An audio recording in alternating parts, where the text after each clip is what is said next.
Hello, and welcome to today's live reading of Return to Gallanvaig by Catherine Greenall, presented by Itsy Bitsy Book Bits. Prologue: Misconceptions. It was late at night, and the dark-haired woman lay restlessly on the bed, moaning and sometimes screaming in pain. Two other women were at her bedside, mopping her brow and trying to calm her. A sudden paroxysm of pain gripped the dark-haired woman, and she screamed shrilly, her body writhing and her hair flopping damply over her face as she tossed her head back and forth. "It's all right now, Anna. You are going to be okay," said one woman, patting her shoulder. The other woman looked doubtfully along to the other end of the bed, just in time to see a small, dark head appear. Accompanied by the ear-splitting shrieks of the new mother, the baby made its entrance into the world. "See, all over now," said the woman by Anna's bedside. "Here's your son." She lifted the blood-covered baby and, wrapping it in a blanket, placed it in Anna's arms. As Anna looked down at her baby, he uttered a weak cry and began to gasp for breath.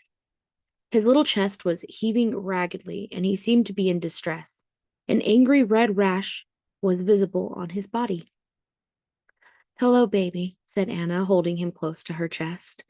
The baby did not cease crying and gasping, his arms waving about weakly and his mouth opening and closing, as if it to encourage more oxygen to enter. His breath became more ragged and his cries weaker until, with a sudden shudder, he breathed a last gasp and his head flopped onto his mother's breast. The women by her bedside looked at each other, and one shook her head. "Just like the others," she said.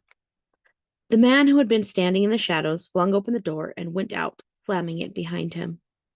When he was outside, they heard a long, loud bellow of anger and frustration. Chapter 1: Newcomers. Callum put down the book he had been reading and poured himself a glass of wine. It was an evening in early September, and the sun was just setting. He gazed out of the window overlooking the harbor of Gallanvaig, sipping his wine. It was a mild, clear night, and the sky was a beautiful, clear blue color, tinged with the red of sunset. It was getting earlier every day now, and he was missing the long, hot summer days already. Callum's thoughts were interrupted by a chorus of happy chatter as Jesse, James, Sean, Rachel, and Joanna burst through the front door and into the room where Callum was sitting, watching the waves rush into the little harbor. The gang had been down to a music evening at the village hall. Callum had stayed behind as he had some calls to make to Alliance members and some reading to do about some new equipment that they were considering using to produce hydroelectric power. "He fancies you. He so does," Joanna was saying excitedly to Rachel, her big sister. "No way," said Rachel, blushing. "Dougie and I are just mates, working on our solar project together. Now just shut up. What do you know about it anyway? You're just a kid." Rachel and Dougie were working on an environmental project as part of their degree studies into environmental science. Instructed by Jesse and Rob, Dougie was one of the original Gallanvaig children. "Hey, I'm not. Tell her, Jesse. I'm 15 now, nearly a grown-up," protested Joanna hotly. "Joanna thinks Dougie from the village fancies our fair Rachel," explained Jesse to Callum with a grin. Callum grinned back. "And who can blame him?" he said, putting an arm around Rachel. "She's gorgeous." "Stop it, Callum. I mean it. It's not funny," said Rachel, grimacing despairingly. "Methinks she protests too much," said James, nudging Sean with a wicked snicker. "Who wants a hot drink before bed?" asked Jesse, trying to calm things down. "It's late and we all have work and studying early tomorrow." As the youngsters settled down with their drinks and snacks, Callum told Jesse about the discussions with the Alliance. It seems that the new hydroelectric technology was going to be good for the new communities. It was easy to produce and would allow them to move further away from their former reliance on oil and coal, and had been tested successfully in Germany. Callum had arranged for a test rig to be sent over so that they could try it out on one of the many mountain rivers above the village. "I'm sure David and Chloe will enjoy trying out that new toy," said Jesse.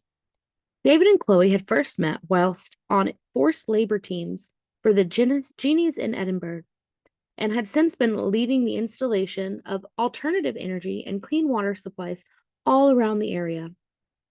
Chloe was a water engineer, and David's expertise was in energy production. "I was talking to Elizabeth tonight, and she was saying that 6 newcomers have arrived. said Jessie. There are 4 men and 2 women. Apparently, they have been traveling around Scotland trying to find a community to join. Where are they from originally, then? Asked Callum, interested. There had not been many newcomers recently.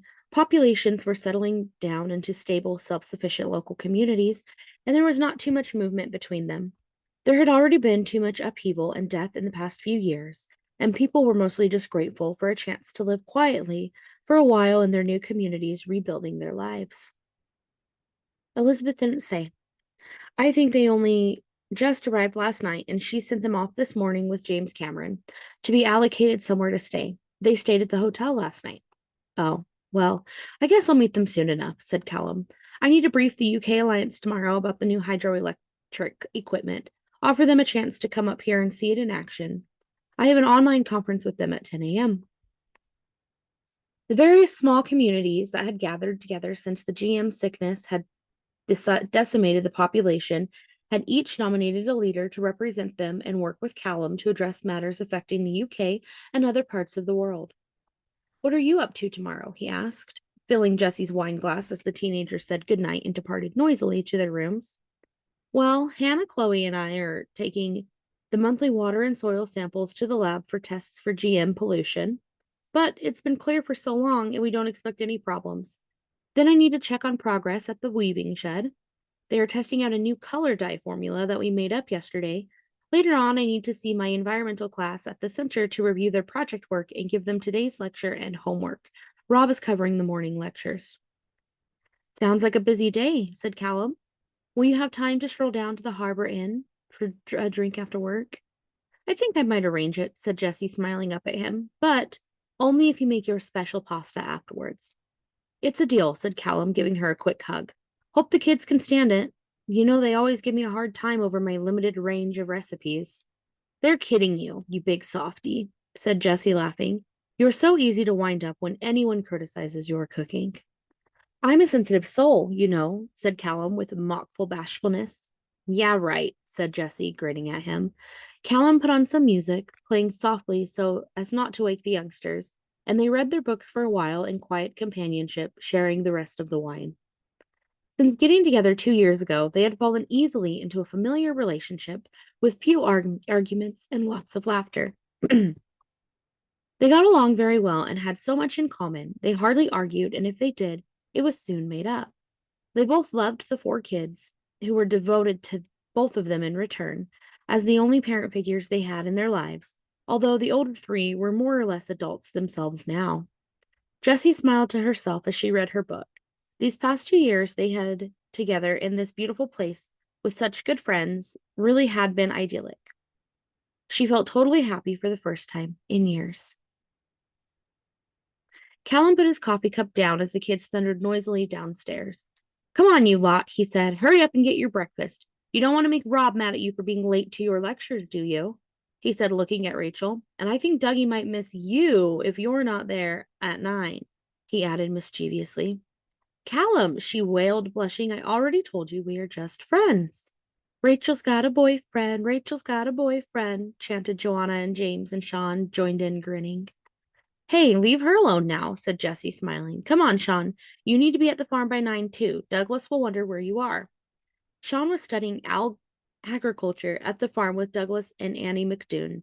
He grabbed a slice of toast and charged out of the door. What time are you doing lectures? Callum asked James. James was studying genetics at the hospital with Ian MacDonald, the doctor they had met in the hospital at Thurso and who had tagged along with them. Ian had studied the subject for his postgraduate degree and volunteered to help when James expressed an interest in learning about his murdered mother's branch of science. 10 o'clock, said James. I guess you and I are on dishwashing duty then, since everyone else is rushing off, he said wryly. I'm not in my meeting till 10 either. James groaned. Just my luck, he complained. Don't worry, the others will get their turn at dinner, said Jessie. Who wants to walk down towards the distillery with me? Rachel and Joanna both did, and the 3 of them set off, yelling their goodbyes to Callum and James. Jessie and Rachel were on the way to the distillery, office, and lab complex, which was formerly the Gallanvaig whiskey distillery. It had the scientific equipment that Jessie needed for her work, and she and Rob used the offices for their lectures and the lab for practical sessions. The students thought it was a great joke to say that they had their lectures under the effects of day-long whiskey drinking. But the whiskey had long ago been moved to a safe place under lock and key at the Harbor Inn. They would pass the little village school where Joanna was headed along the way. At the end of the road, they met Ellie Brody from the Harbor Inn with her daughter, Shelley. Shelley was in Joanna's class at school. Hi, Shelley, said Joanna. Did you do the maths homework? Yeah, said Shelley, pulling a face. It was a stinker. I hope we don't get any more tonight. I know. I'm not sure I got any of it right, said Joanna. Are you going to the dance on Friday night? She added more cheerfully. They ambled along together, chattering, and Jessie and Rachel fell into step behind with Ellie. Everything okay with you? Jessie asked Ellie. Yes, we're fine, said Ellie. Have you seen the new arrivals yet? Mick said he saw them walking around the harbor late last night when he took Bruno for his walk. He said they were very well dressed. They must have better shops than us wherever they came from, especially if Mick noticed, she added wryly. You know what men are like about noticing stuff like that.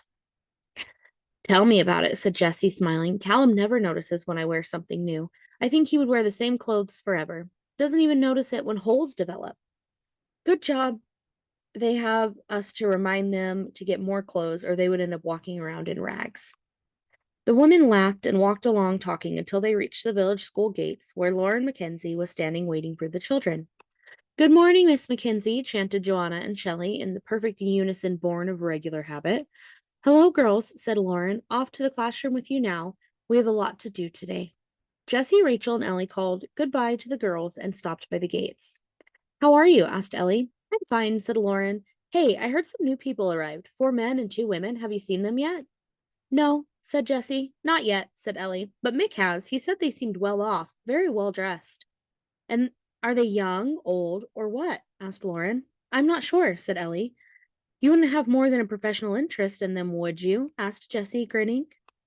It was common knowledge that Lauren, a single woman, was looking for a partner, and she was teased mercilessly about it every time a new male appeared in the village. The male population in Gallanvaig did not offer much choice in terms of partner material for someone of Lauren's age. At the village social events, Lauren was often found surrounded by the younger kids who knew and loved her from school, or the older men who were more than happy to dance and chat with the young woman.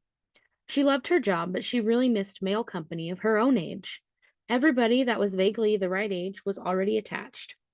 Maybe she would have to move to another town eventually, but she loved Gallanvaig and had lived there all her life. It sure was hard these days to find the right person, with the dramatic decrease in the population. Just asking, she retorted wryly. A girl can always hope. Well, we should meet them soon, said Jessie. I expect everyone will be at the village on Saturday. The Blue Mountain Band is playing. Yes, I know that should be a great night. Well, I'll see you later then, said Lauren. I must get to the classroom before the kids wreck it. Only joking, she added, seeing Ellie's frown. Shelley's as good as gold, Ellie. Don't worry.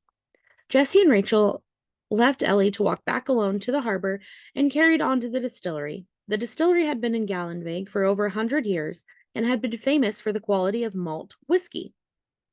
Before the McDougal family, who had owned it, had run an illicit distillery on the same site, Jessie could vouch for the quality of the Gallanvaig single malt, which they had as an occasional treat at the Harbor Inn. It was a pity that there was nobody left locally who knew how to distill the whiskey, she thought sadly. What a loss.